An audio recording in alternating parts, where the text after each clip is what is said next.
I am Janhavi Panwar. Welcome back to my YouTube channel, or if you people are new over here, then welcome to my YouTube channel. In this video, we're going to be talking about some normal English expressions that we use in our daily life versus some advanced English expressions that make you sound like a fluent speaker in English. So basically, you can use any of them. You can use the normal ones or the advanced one. It's totally up to you. But the thing is that if you use the advanced one, you sound much better. Like, people tend to think, oh, you are a fluent speaker. And these are the kind of expressions that you encounter on native English shows. So let's get started. The first one is, whenever we say, what are you doing? Instead of that, in advanced English expressions, we say, what are you up to? What are you up to? Or if we ask someone, what have you been doing? You can very simply say, what have you been up to? So the next time you're meeting a friend, you're meeting anybody, and you want to ask, what are you doing? Or what have you been doing? You can very simply say, what are you up to? Or what have you been up to? Expression number 2, we have try to understand. Usually we say, please try to understand. If you're going to say read between the lines, you're going to sound much better. Also, in try to understand, you already sound good. Don't worry about that. But read between the lines. So when you're in a situation and you're asking somebody, please try to understand, or try to understand the situation in a much better way, you can simply say, read between the lines. That means understand. Read between the lines. Expression number 3, we have, what did you say? When we say, can you repeat that? What did you say? Instead of that, you can say, come again.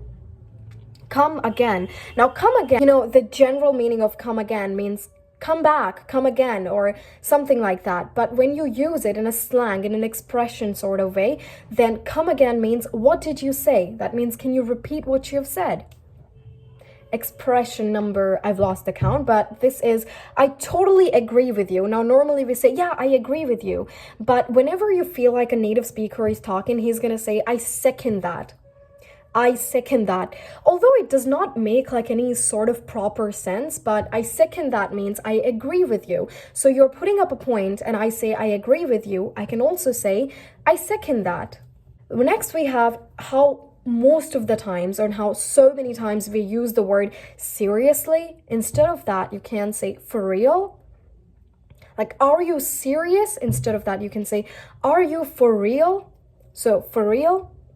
Hey, have you heard that she's become the topper of the class? What? For real? That means seriously? Next, we have imagine that. For example, somebody says, hey, can you, go to somewhere, can you go somewhere and bring me some clothes? And you're like, you can't even imagine that. Like, imagine that. So you can normally say, picture that.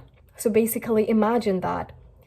You know how we say, imagine your dream life? So we can also say, picture your dream life. Next, we have, I can't believe it. Instead of that, we can say, no way. Makes you sound like a much fluent speaker, like you have been speaking in English for ages now. So whenever you feel like, oh, can't believe it. So you can say, no way. Next, we have, you're really drunk. That person is not drunk. That person is wasted. So when someone's wasted, that means that person is really drunk. So wasted means drunk. Where were you last night? Oh, I was wasted. That means I was really drunk. I don't drink. Next, we have, he can't decide. That means he's so wishy-washy. So when somebody can't decide over something, so that person is being wishy-washy. That's a new one, no? Next, we have, always most of the time say, take your time. So instead of that, you can also say, time's on your side. Time's on your side. No, you can't decide that. Time's on your side. That means take your time. Next is, I won't change my plans. That means I stick to my guns. I stick to my guns. Not like that, but just because, you stick to something, or like you won't change your mind, you're like planned on doing something, that means you're sticking to your plans, you're sticking to your guns. Now, what I want you guys to do, I want you to use all of these expressions in different situations and sentences in the comment section down below. And as for me, I'll see you guys in the next video. Till then, stay safe, everyone. Bye.